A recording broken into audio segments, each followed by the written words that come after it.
averages get to K through 12, and you touched on some of the things, because, yeah, it's great once they go to college, but you need to get a credit, or there's very values you get on that.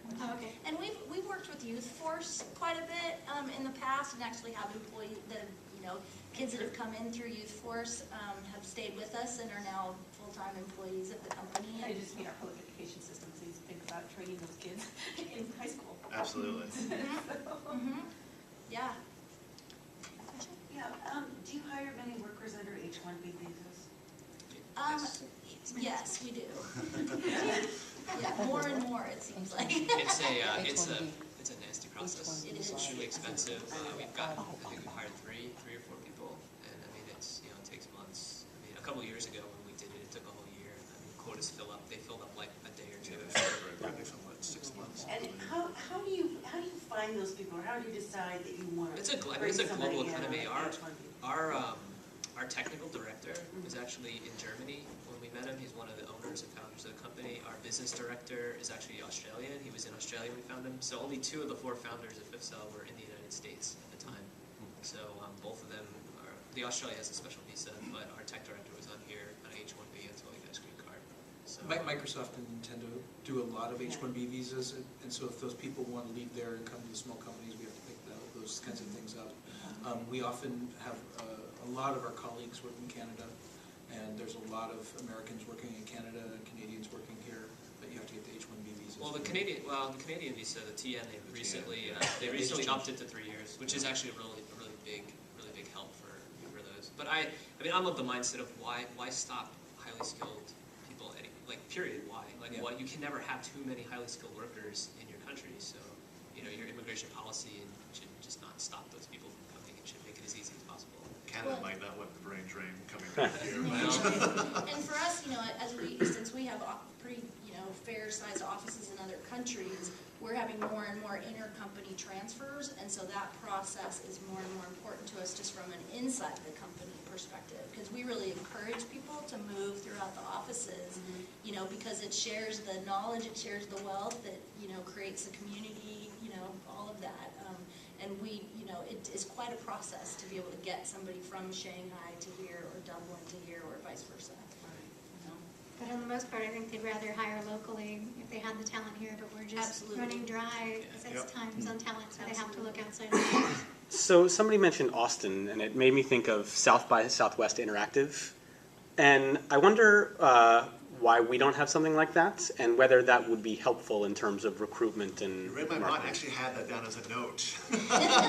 Great. That would be one thing to have an event like that where we could showcase, the fabulous talent. Well, I think companies PAX Dev out is going to be Yeah, that. PAX there. Dev is- It What is that? absolutely could be.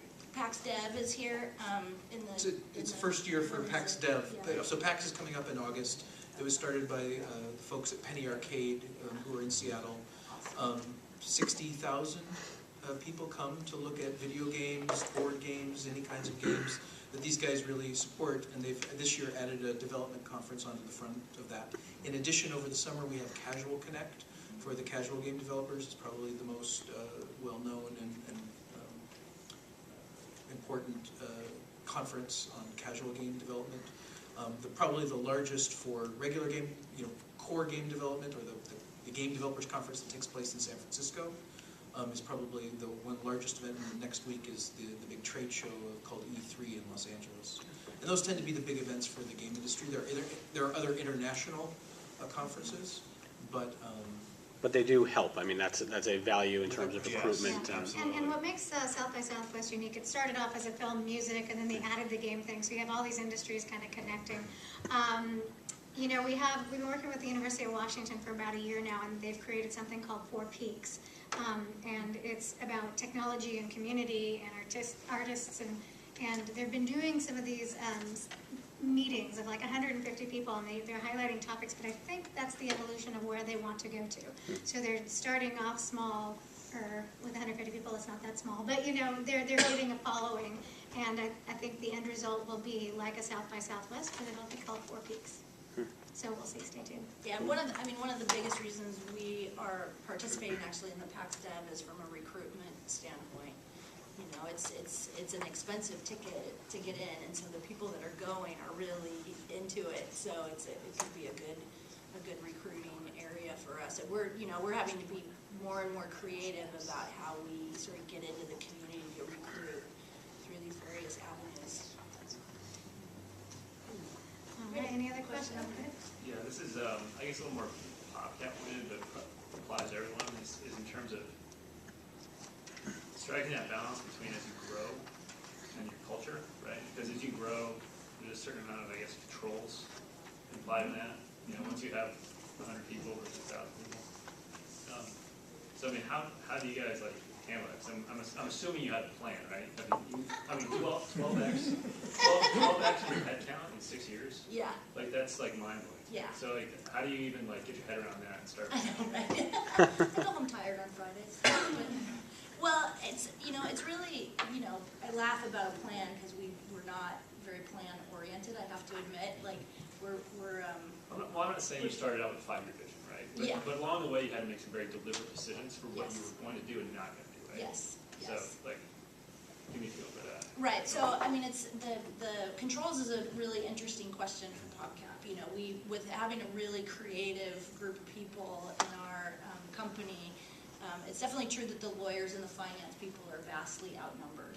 So getting, those kind of controls, like even, travel policies and, things like that put into place, what we've made is a real conscious decision is we're not gonna put controls into place unless there's a reason for them.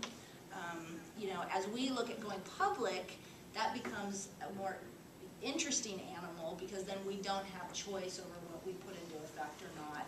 And, there's a lot of conversation right now around how those controls that we have to have in place to go public could change our culture, which would, potentially change our ability to do the products in the way that we do them. We used to, at the very beginning when I started, like we would take whatever time it needed to get a game done. If it meant we were gonna launch 2 months later than we'd originally planned, we'd take that time to polish. As we got a marketing department, we kind of had to pull that in a little bit and at least get it within the range of the launch date that that becomes even more important as we talk about going public. And so, looking at, how does that change, how does that potentially change the way that we do our business and create our products and, have controls in place so that we do what we need to do, but it doesn't get in the way of our creative process. Yeah, so I'm just like in general for like the other folks, like what's been like the thing that has made you successful in holding on to that founding idea or that founding culture? Well, I think Well, I actually, can I answer that specific question? I can tell you that the investment that PopCap is making in my group is a big part of why we've maintained the culture over the growth. And your group being specifically. Workforce culture and environment. So we really are the keepers of the values of the organization.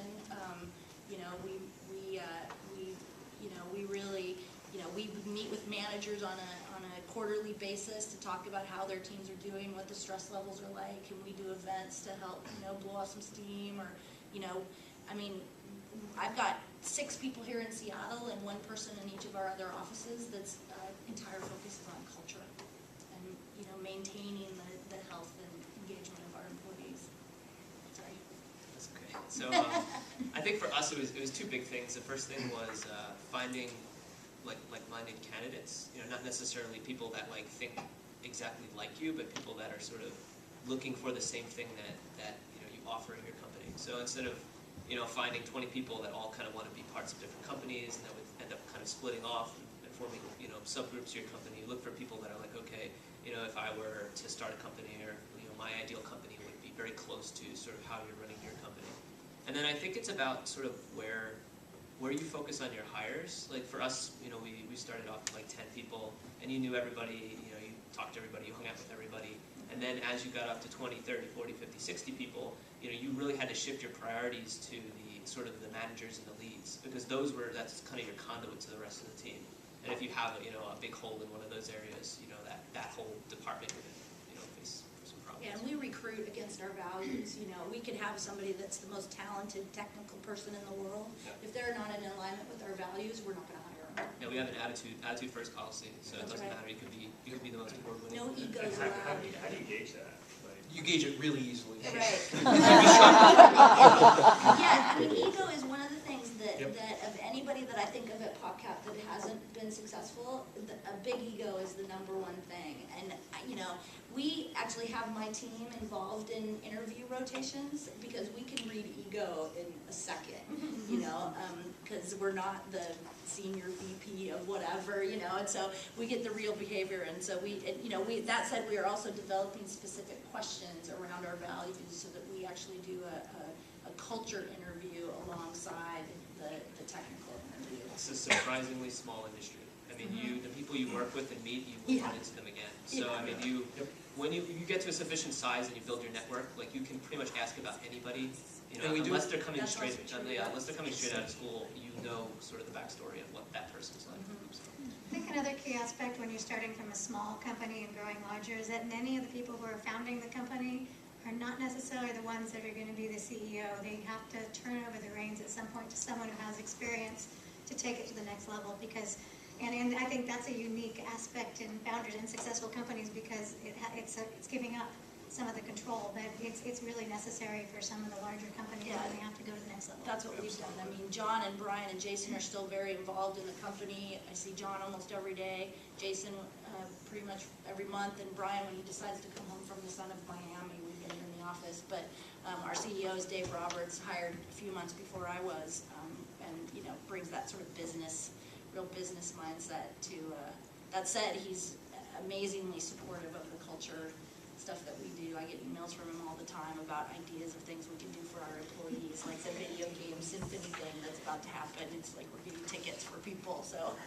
Yeah, they're doing at the symphony, they're doing the music of video games like Zelda and like Halo and stuff, so we're sending. I think when we do interviews for a person, we look at their skills separately than their team fit. Because it's a collaborative business, it's a creative entertainment collaborative business, how they interact with people is really what we're spending the day interviewing.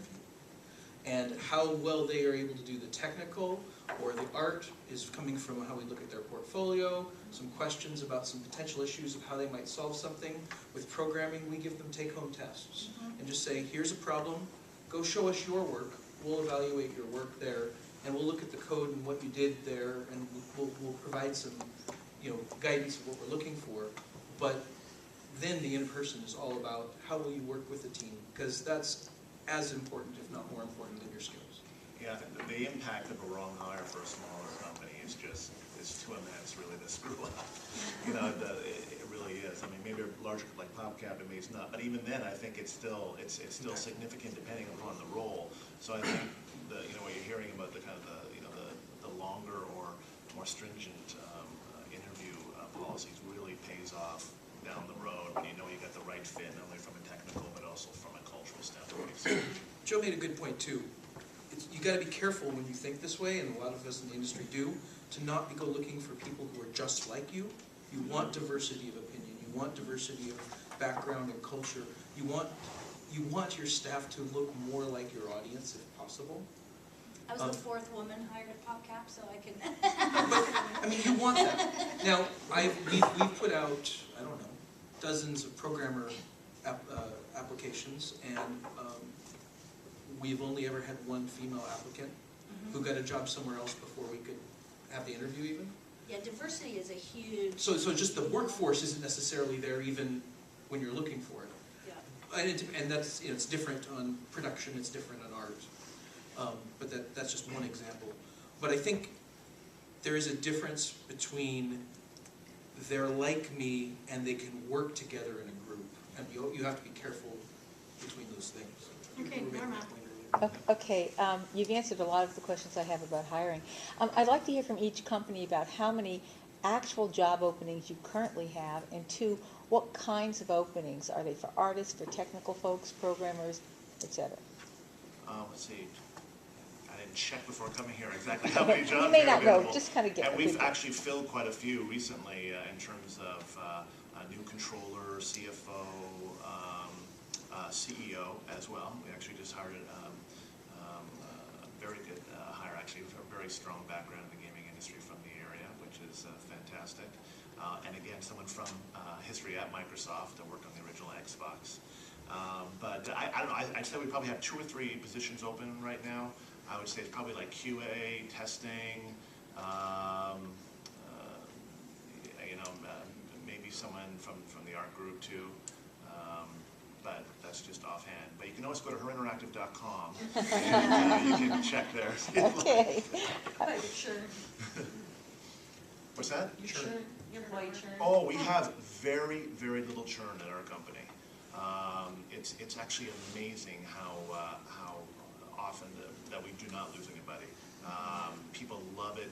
I would say on average, people have been at that company for 8, 10, 12 years. So I think we've fostered a great culture. We're very specific about our hiring needs. We grow very conservatively, and the people that we hire too just love the brand as well and love these types of games.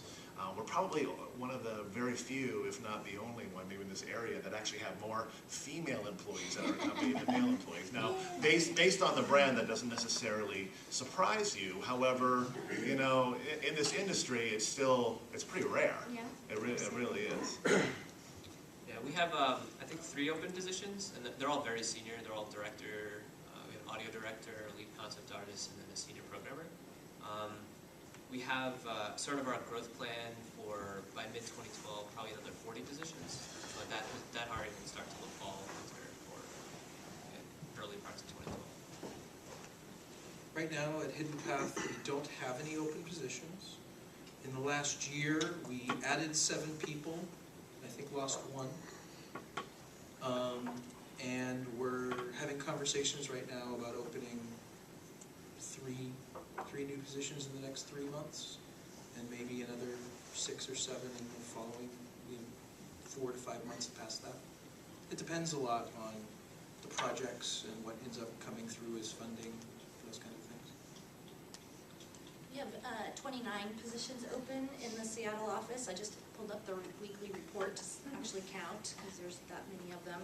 And it really, it goes from software engineers to producers. We've gone into the social environment, so in Facebook here over the last bit, so looking for people that can be in that environment and do analysis on what our consumers are doing. And so it really runs the gamut. If you want more specific, if you actually want a list, I know where to go. yeah, you can certainly. Okay. Well, or just if you want to talk to me about any of it, I'd be happy to. Would love to. Thank you. We have time for just one more question. What's the plan or the pathway for the smaller companies? Is the goal to become PopCap and then go public? It sounds like Hidden Path is kind of Not at all. specialized. Yeah. But for Fifth Cell and for Her Interactive, is the goal to get acquired? Or do you know yet? That's, Yeah. yeah. You know what? I think we grow in the most conservative way possible. I think we always keep options open. I think part of it depends on the direction of the company in terms of how we grow, what platforms, which directions we tend to grow. The new objectives for the board of directors. I mean, I think it's all open to if Microsoft came to us tomorrow and said, hey, we want to buy you for huge amounts of millions of dollars, obviously we would look at that.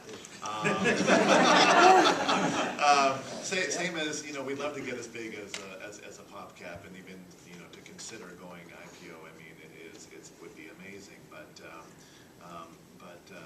I can't really say, what our absolute end goal is, or our exit strategy is, other than producing the best quality games that we can, and maintaining a solid company where people just love to work and live. And that's true for us, even as a bigger company.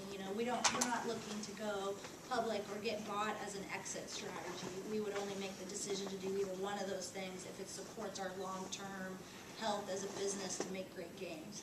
We first and foremost are here to make great games, not to really even just to get rich. It's, we're having way too much fun. Yeah, one of our other owner-founder has a good answer to that question, and people ask him, he says, okay, we could sell for, $50 million, and I could drive my Lamborghini to work for 5-10 minutes every day, and then be miserable for the next 8 hours, That's right. doing things for other people, or I could grow the company, make the company in a couple of years, do the same exact thing, but have not sold out. So we're big, we're really independent. I mean, we had a lot of people making serious acquisition attempts at us, in the last couple of years. years, and we've turned them all down.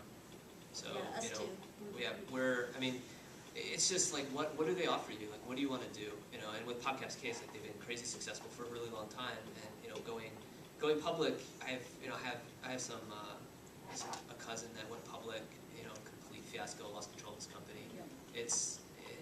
It works for some, but it's like one of those things where you really need to know what you're getting into, and like, you know, that initial IPO, like, that's what you get, you know, and there's a lot of hassles that come with it down the line, so. I think a lot of whether IPO makes sense for you or not has to do with the time constant on developing your products. I know Fifth Cell, us tend to have the 1 to 2 year timeline on a per product basis, maybe less with the iPhone stuff that you're doing, but in general, think along those lines. And in my opinion right now, that doesn't fit well with an IPO or a public mentality, because it's hard for a shareholder to understand why you're going to go another quarter when that decision is about the quality of the product and whether or not it will break through as a hit.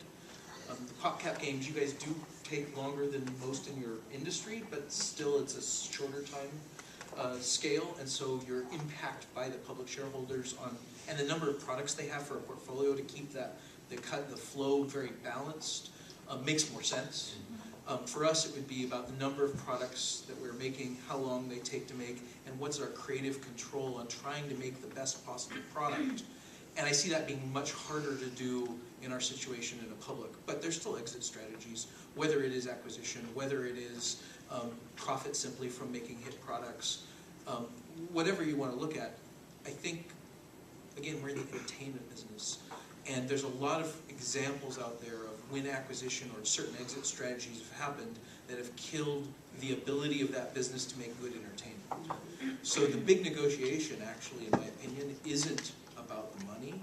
It's about the creative control post-exit. And it's, I mean, our opinion has always been that, you know, making great games is no secret. It just takes talented people with time. You know, and PopCap has always done that. You know, they basically said when it's done, it's done. You know, Blizzard, another huge success in the game industry, same mentality. When it's done, it's done.